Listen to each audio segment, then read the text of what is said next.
This is a guest essay written by Amelia Adams.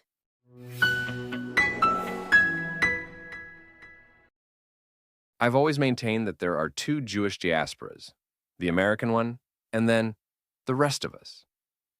Any non-American diaspora Jew who has spent time in the U.S. knows what I'm talking about. A significant amount of American Jews are, or at least pre-October 7th were, too comfortable. Still, even before October 7th, when anti-Semites celebrated our slaughter, tore down our hostage posters, or waved Hamas flags in the street, the diaspora was not exactly a walk in the park. It seems almost irrelevant now, but many diaspora Jews will remember May 2021 as particularly traumatic. During this time, anti-Semitic incidents skyrocketed worldwide.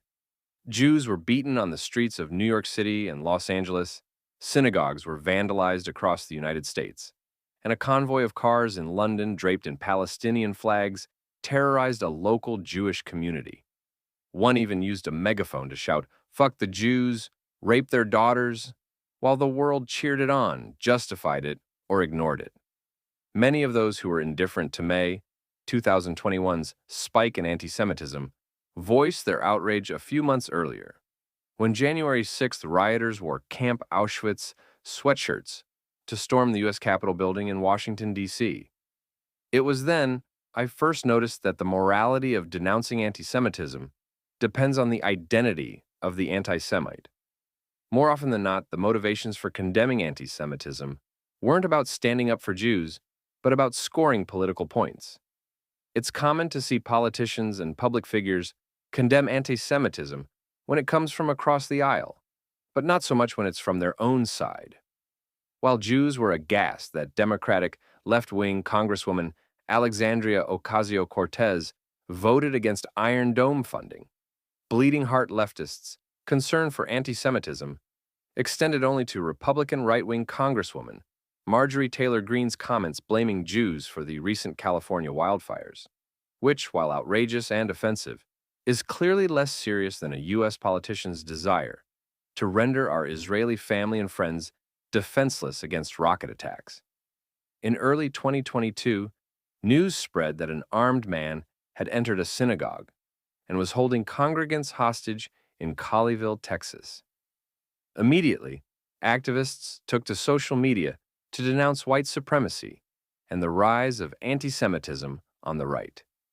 Yet, once details about the assailant and his Islamist motive emerged, concern for Jews held at gunpoint completely dissipated. The tone quickly changed, and soon, instead of condemning the terrorist or his ideology, activists on social media said things such as, "You're about to hear some ugly and vicious Islamophobia and anti-Muslim bigotry this weekend. People will use it to divide Jewish and Muslim communities. Don't fall for it." Even Jewish activists like Adam Ely shared this sentiment, while Jews were still being held hostage inside a synagogue. Another Jewish activist, Matchev, who tweeted extensively about the Colleyville synagogue hostage crisis, quickly deleted his tweets about the importance of speaking out against anti-Semitism.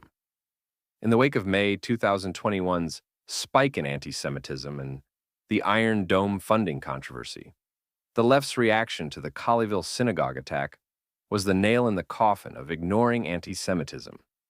The true irony is that this is a group furiously dedicated to condemning every kind of bigotry known to man. Why then couldn't they bring themselves to utter a few words when Jews were in actual physical danger? For a year and a half, the left was repeatedly caught with its pants around its proverbial ankles, condemning only the right kind of anti-Semitism, no pun intended, while the wrong kind of anti-Semitism went unchecked. Luckily for leftists, Kanye West presented a unique opportunity to condemn anti-Semitism in November 2022. I am, of course, referring to his Twitter rampage, declaring, quote, "DEFCON 3 on Jews and singing Hitler's praises."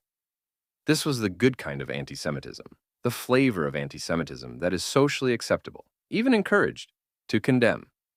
It was around this time when I received an Instagram message from actress Hannah Einbinder saying she loved me, as well as that she, quote, knew how exhausting this moment was for Jews and was so proud and grateful. 11 months later would be the deadliest single day for the Jews since the Holocaust. 1,200 slaughtered in the most brutal of ways, 250 kidnapped, and several thousands injured. By that time, Hannah's fiery passion for fighting anti-Semitism seemingly burned out. The first time in the nearly 17 months since October 7th that Einbinder even acknowledged the massacre's victims was as an afterthought, while condemning Israel's response during an acceptance speech after receiving an award from the Human Rights Campaign. In the speech, Einbinder also denounced Elon Musk's supposed Nazi salute at Trump's rally. The next day, she co-posted content on social media with UNRWA, the UN Palestinian Refugee Organization, whose workers notoriously participated in the October 7th massacre. Reasonable people understand that killing and kidnapping people is worse than insulting them. If given the choice between October 7th and 100 Nazi salutes from Elon Musk, the obvious one is the latter.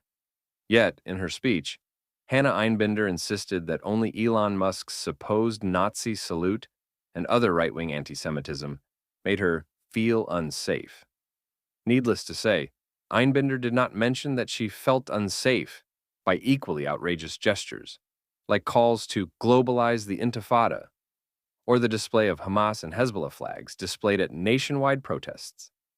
While Musk's supposed Nazi salute, Kanye's social media outbursts, and right-wing anti-Semitic conspiracy theories are outrageous and disgusting, we must reckon with the fact that many who denounce these gestures do so only for political gain.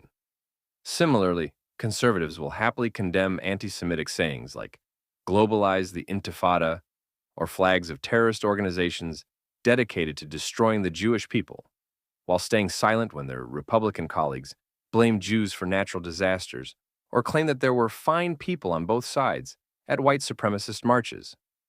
The reality is that people who are truly serious about anti-Semitism will condemn all anti-Semitism, even when it's politically inconvenient. For those of us outside the American bubble, none of this is surprising. We've always known that Jewish safety is conditional on how likable we are, how quiet we stay, and how well we fit the narrative. When activists cry for justice but fall silent as Jewish blood spills, when celebrities privately message on social media support but can't spare a sentence for 1,200 murdered Jews, it becomes clear. The outrage isn't about us. It never was. It's about branding, optics, and tribal loyalty. And when anti-Semitism becomes just another pawn in the culture war, Jews become acceptable collateral. Until calling out all anti-Semitism is seen as a moral obligation, not a political inconvenience. None of these so-called allies are actually standing with us. They're just standing where the cameras are.